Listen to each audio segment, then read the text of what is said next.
News 18 India। इस वक्त की बड़ी खबर आपको बता दें, विश्व हिंदू परिषद ने ज्ञानवापी मस्जिद को हिंदुओं को सौंपने की मांग की है। वीएचपी ने एएसआई रिपोर्ट के हवाले से मौजूदा ढांचे के निर्माण से पहले वहां एक बड़ा हिंदू मंदिर होने का दावा किया है। उन्होंने एएसआई की रिपोर्ट को निर्णायक निष्कर्ष बताते हुए ज्ञानवापी मस्जिद को हिंदुओं को सौंपने की मांग की।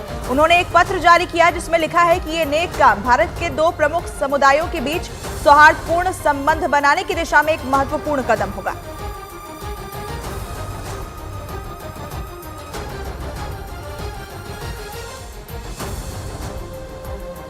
कि वजू खाना जिसको कहते थे, वहाँ जो शिवलिंग है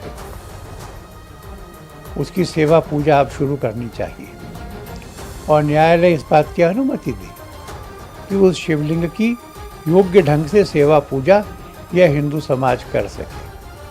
दूसरा, हम इंतज़ामिया कमेटी से भी यह आग्रह करेंगे कि वह इस नई रिपोर्ट का विचार करें, वैज्ञानिक ढंग से सिद्ध हुए तथ्यों का विचार करें और स्वयं यह ऑफर करें कि वह संपूर्ण आदर के साथ किसी उचित स्थान पर इस मस्जिद को स्थानांतरित कर लेंगे और यह जगह हिंदुओं को सौंप देंगे।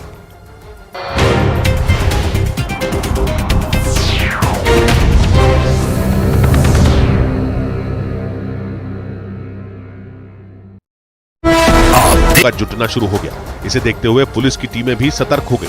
आजाद मैदान की तरफ जाने वाले रास्तों को बैरिकेडिंग कर बंद कर दिया गया। वहां गाड़ियों के आने जाने पर रोक लगा दी गई, लेकिन लोग पैदल ही उस तरफ जाते नजर आए। इसके बाद तो मुंबई के कई इलाकों की सूरत बदल गई और अगर कुछ सुनाई दिया तो वो थे मराठा आरक्षण के समर्थन में नारे।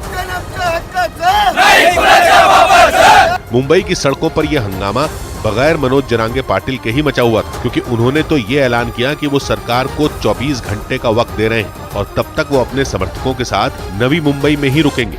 लेकिन इसके साथ ही उन्होंने ये चेतावनी भी दे दी कि अगर सरकार ने तय वक्त तक उनकी मांग न मानी तो उनके समर्थकों को मुंबई पहुंचने से कोई नहीं रोक पाएगा। और उनके इसी ऐलान के बाद महाराष्ट्र पुलिस की मुश्किलें बढ़ गई, क्योंकि मनोज जरांगे पाटिल के कहने पर महाराष्ट्र के कोने कोने से उनके समर्थक मुंबई पहुंचने लगे और पुलिस को यह डर सताने लगा कि कहीं हालात काबू से बाहर ना हो जाए। इसीलिए महाराष्ट्र पुलिस ने मनोज जरांगे पाटिल के काफिले पर अपनी नजरें गड़ा दी। इसके लिए ड्रोन का सहारा तक लिया गया। इसके साथ ही मुंबई की तरफ जाने वाली तमाम सड़कों पर भी पुलिस के जवान तैनात कर दिए गए और वहां लगे कैमरों के जरिए हर हलचल पर नजर रखी जाने लगी। ऐसा इसलिए क्योंकि नवी मुंबई में मौजूद जरांगे पाटिल के कई समर्थक वहां की सड़कों पर जमा हो गए और फिर यह अंदेशा लगाया जाने लगा कि वो किसी भी वक्त मुंबई की तरफ बढ़ सकते हैं। सैकड़ों हजारों कार जो मराठा हैं उन्हें अब मुंबई कूच करने वाले हैं। इसी भीड़ को देखते हुए मुंबई में सुरक्षा चाक चौबंद कर दी गई, क्योंकि इतने लोगों की भीड़ को संभालना कोई खेल नहीं था। उस पर भी परेशानी तब और बढ़ गई जब मुंबई में लोगों के आने के सिलसिले ने रुकने का नाम ही नहीं लिया। मतलब पुलिस रास्ते पर रास्ते बंद कर रही थी और भीड़ मुंबई में घुसती चली आ रही थी। यही वजह रही कि महाराष्ट्र पुलिस ने उस भीड़ पर नजर बनाए रखने के लिए